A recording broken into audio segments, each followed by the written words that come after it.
ಸಾಕು ಕರ್ತನೆ. ಅಪ್ಪ ನೀನು ಹೇಳಿದ್ಯಾ, ನಾನು ನಿನ್ನನ್ನು ದೊಡ್ಡ ಜನಾಂಗವಾಗುವಂತೆ ಮಾಡುತ್ತೇನೆ ಎಂಬುದಾಗಿ, ನಾನು ನಿನ್ನ ಹೆಸರನ್ನು ಪ್ರಗತಿ ಮಾಡುತ್ತೇನೆ ಎಂಬುದಾಗಿ ಹೇಳಿದ್ಯಪ್ಪ. ನಾನು ನಿನ್ನನ್ನು ಆಶೀರ್ವಾದಕರವಾಗಿರಿಸುತ್ತೇನೆ ಎಂಬುದಾಗಿ, ನಿನ್ನ ಮುಖಾಂತರ ಅನೇಕರ ಆಶೀರ್ವಾದಗಳನ್ನು ಹೊಂದುವಂತವರಾಗಿ ಮಾಡುತ್ತೇನೆ ಎಂಬುದಾಗಿ ಹೇಳಿದ್ಯಪ್ಪ. ಹೌದು ಕರ್ತನೆ, ಈ ಹಾಡಿನ ಮುಖಾಂತರ, ಈ ಹಾಡಿನಲ್ಲಿ ಇನ್ನೊಂದು ಪ್ರತಿಯೊಂದು ವಾಕ್ಯವು ನಿನ್ನ ಮಾತುಗಳು ರಚ.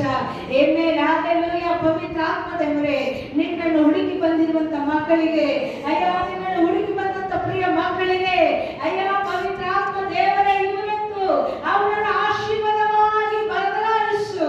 ಅವರಲ್ಲಿರುವಂತ ಎಲ್ಲ ಸ್ವರ್ಣಗಳು ಜಯವಾಗಲಿ ಯೇಸುವಿನ ನಾಮದಲ್ಲಿ.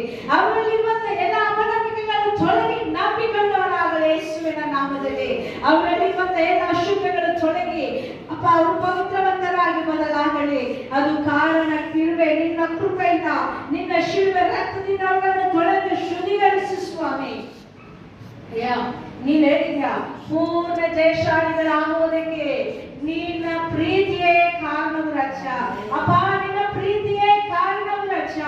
ಇವತ್ತು ಇಂದು ಈ ಕ್ಷಣವರೆಗೂ ನಾವು ಬದುಕಿದ್ದೇವೆ, ಸಜೀವ ಲೆಕ್ಕದಲ್ಲಿದ್ದೇವೆ ಅಂದರೆ ಅದು ಕೇವಲ ನಿನ್ನ ಕೃಪೆ, ಅದು ಕೇವಲ ನಿನ್ನ ಕೃಪೆ.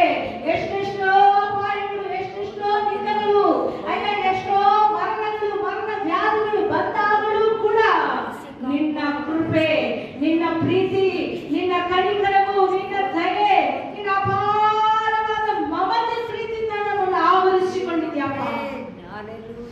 ನಿನಗೆ ಸ್ತೋತ್ರವು ರಕ್ಷ.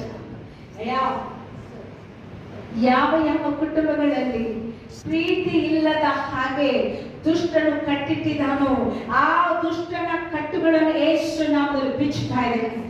ಪ್ರೀತಿ ಇಲ್ಲದಂತ ಕುಟುಂಬಗಳಲ್ಲಿ ಯೇಸು ನಾಮದಲ್ಲಿ ಪ್ರೀತಿಯನ್ನು ಬಿಡುಗಡೆ ಮಾಡುತ್ತಾ ಇದ್ದೇನೆ. ಪ್ರೀತಿ ಇಲ್ಲದಂತ ಕುಟುಂಬಗಳಲ್ಲಿ ಯೇಸು ನಾಮದಲ್ಲಿ ಪ್ರೀತಿಯನ್ನು ಬಿಡುಗಡೆ ಮಾಡುತ್ತಾ ಇದ್ದೇವೆ. ಯಾವ ಯಾವ ಕುಟುಂಬಗಳಲ್ಲಿ ದ್ವೇಷವಿದೆಯೋ ಎಲ್ಲ ದ್ವೇಷಗಳು ಯೇಸು ಕ್ರಿಸ್ತನ ನಾಮದಲ್ಲಿ ಬಿಡುಗಡೆ ನುಡಿತಾ ಇದ್ದೇನೆ. ಯೇಸು ಕ್ರಿಸ್ತನ ನಾಮದಲ್ಲಿ ಬಿಡುಗಡೆ ನುಡಿತಾ ಇದ್ದೇನೆ. ಯೇಸುವಿನ ನಾಮದಲ್ಲಿ ಬಿಡುಗಡೆ, ಯೇಸುವಿನ ರಕ್ತದಲ್ಲಿ ಬಿಡುಗಡೆ, ಯೇಸು ಕ್ರಿಸ್ತನ ನಾಮಕ್ಕೆ ಮಹಿಮಾರ್ಥವಾಗಿ ರಕ್ಷಾ. ಆ ಕುಟುಂಬದಲ್ಲಿ ಸ್ವತಂತ್ರ ಉಂಟಾಗಲಿ, ಆ ಕುಟುಂಬದಲ್ಲಿ ಸಮಾಧಾನ ಉಂಟಾಗಲಿ, ಆ ಕುಟುಂಬದಲ್ಲಿ ನೆಮ್ಮದಿ ಉಂಟಾಗಲಿ ಸ್ವಾಮಿ. ಅಯ್ಯ ಕರ್ತನೆ, ಆ ಕುಟುಂಬದಲ್ಲಿ ಸೈತಾನನನ್ನು ಎಲ್ಲೆಲ್ಲಿ ನೊಕ್ಕಿ ಅವರ ಸ್ವಾತಂತ್ರ್ಯವನ್ನು ಕತ್ತುಕೊಂಡಿದ್ದಾನೋ ಯೇಸು ನಾಮದಲ್ಲಿ ಆ ಕುಟುಂಬದಲ್ಲಿ ಸ್ವಾತಂತ್ರ್ಯ ಉಂಟಾಗಲಿ ರಕ್ಷಾ. ಹಲ್ಲೆಲೂಯಾ. ಆ ಕುಟುಂಬದಲ್ಲಿ